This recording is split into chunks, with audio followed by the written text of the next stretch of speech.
ছেলেটি এক নজরেই বুঝে গেল ধনী পরিবারের এই মেয়েটির অচেতন হয়ে যাওয়ার পেছনে অদ্ভুত এক রহস্য লুকিয়ে আছে। তার শরীরের ভেতরে আসলে দুটি ভয়ঙ্কর গুপোকা বাসা বেঁধেছে। সময় নষ্ট না করে সে দ্রুত মেয়েটির কাছে গিয়ে তার মুখ থেকে আশ্চর্য এক কৌশলে একটি পোকা নিজের শরীরের ভেতর টেনে নিল। কিন্তু আশেপাশে দাঁড়িয়ে থাকা ডাক্তাররা বিষয়টি ভুল বুঝলো। তারা ভাবলো ছেলেটি চিকিৎসার নামে অসভ্যতা করছে। সঙ্গে সঙ্গে তাকে টেনে সরিয়ে দিল এবং বকাঝকা করতে লাগলো। ছেলেটি বোঝানোর চেষ্টা করলো রোগের মূল কারণ সে দূর করে দিয়েছে, এখন রোগী নিরাপদ। কিন্তু ঠিক তখনই মেয়েটির জীবন চিহ্ন দ্রুত কমতে শুরু করলো। ছেলেটির ঊর্ধ্বতন কর্মকর্তা পরিচালক ঝৌ দ্রুত এগিয়ে এসে তাকে বাঁচানোর চেষ্টা করতে লাগলেন।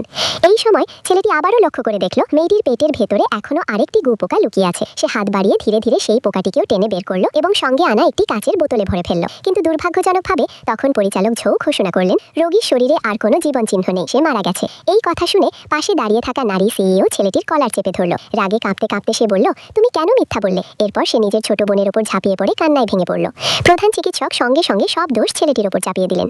পরিচালক ঝৌ রাগে তখনই ছেলেটিকে চাকরি থেকে বরখাস্ত করে দিলেন এবং বললেন, তুমি বাড়ি গিয়ে অপেক্ষা করো, পরে সিদ্ধান্ত জানানো হবে। নিজেকে নির্দোষ প্রমাণ করার আর কোনো সুযোগ না পেয়ে ছেলেটি চুপচাপ সেখান থেকে চলে গেল। কিন্তু অবাক করার মতো ঘটনা ঘটল ঠিক তারপরেই। মৃত ঘোষণা করা সেই মেয়েটি হঠাৎ করে অলৌকিকভাবে জেগে উঠল। ঘরে থাকা সবাই আনন্দে চিৎকার করে উঠল। হাসপাতালের পরিচালক তখনই বুঝতে পারলেন সব কৃতিত্ব আসলে সেই ছেলেটির। তিনি তৎক্ষণাৎ পরিচালক ঝৌকে বললেন ছেলেটিকে ফিরিয়ে আনতে। কিন্তু ততক্ষণে অনেক দেরি হয়ে গেছে। ছেলেটি গাড়িতে উঠে চলে গেছে, এমনকি তার ফোনও বন্ধ। তাকে ফিরিয়ে আনার জন্য পরিচালক ঝৌ শেষমেশ প্রস্তাব দিলেন ছেলেটিকে অতিথি অধ্যাপক হিসেবে নিয়োগ দেওয়া হোক।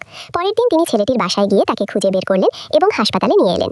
কিন্তু হাসপাতালের গেটে পৌঁছাতেই তারা এক অদ্ভুত দৃশ্য দেখল। এক ধনী পরিবারের বখাটে ছেলে হাতে ফুল নিয়ে হাঁটু গেড়ে বসে পরিচালক ঝৌকে প্রেমের প্রস্তাব দিচ্ছে। পরিচালক ঝৌ তাকে মোটেও পছন্দ করেন না, তাই তাকে দূরে সরাতে বললেন, আমার তো আগেই একজন প্রেমিক আছে বলে পাশের ছেলেটির দিকে ইশারা করলেন। ধনী ছেলেটি বিশ্বাস করল না। তখন পরিচালক ঝৌ হঠাৎ সবার সামনে ছেলেটির গালে একটা চুমু খেয়ে বসলো। চারপাশের লোকজন অবাক হয়ে গেল।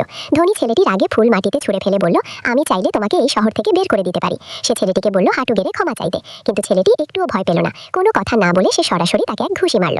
রাগে ধনী ছেলেটি ফোন বের করে লোকজন ডাকতে লাগলো। ঠিক তখনই সেখানে এসে পৌঁছালো নারী সিইও এবং সেই মেয়েটি। পরে জানা গেল ধনী ছেলেটি আসলে নারী সিইওরই চাচাতো ভাই। সে সঙ্গে সঙ্গে অভিযোগ করলো, এই ছেলেটা আমাকে মেরেছে, তাকে এখনই চাকরি থেকে বের করে দাও। কিন্তু ফল হলো উল্টো। নারী সিইও শান্তভাবে বললেন, এই ছেলেটাই আমার বোনের জীবন বাঁচিয়েছে, সে আমাদের পরিবারের উপকার করেছে। এরপর তিনি নিজের চাচাতো ভাইকে আদেশ দিলেন, তার কাছে ক্ষমা চাও, না হলে আমার কোম্পানি থেকে বেরিয়ে যাও। অবশেষে ধনী ছেলেটি বাধ্য হয়ে ছেলেটির কাছে মাথা নত করলো। তারপর নারী সিইও কৃতজ্ঞতার নিদর্শন হিসেবে তাকে অলৌকিক চিকিৎসক লেখা একটি সম্মাননা উপহার দিলেন এবং 5 কোটি টাকার একটি ব্ল্যাক কার্ড তার হাতে তুলে দিলেন। কিন্তু এত বড় পুরস্কার দেখে পাশে দাঁড়িয়ে থাকা তার ছোট বোনের মনে সন্দেহ জাগলো। সে বিশ্বাসই করতে পারছিল না যে এই সাধারণ ইন্টার্ন ছেলেটি তাকে বাঁচিয়েছে।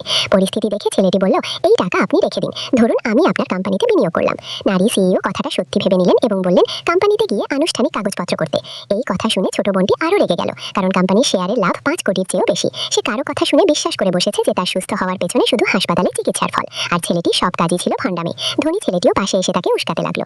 তখন ছেলেটি সত্য প্রমাণ করার জন্য কাঁচের বোতলটি বের করলো এবং ভেতরে থাকা সেই পোকাটিকে ছেড়ে দিল।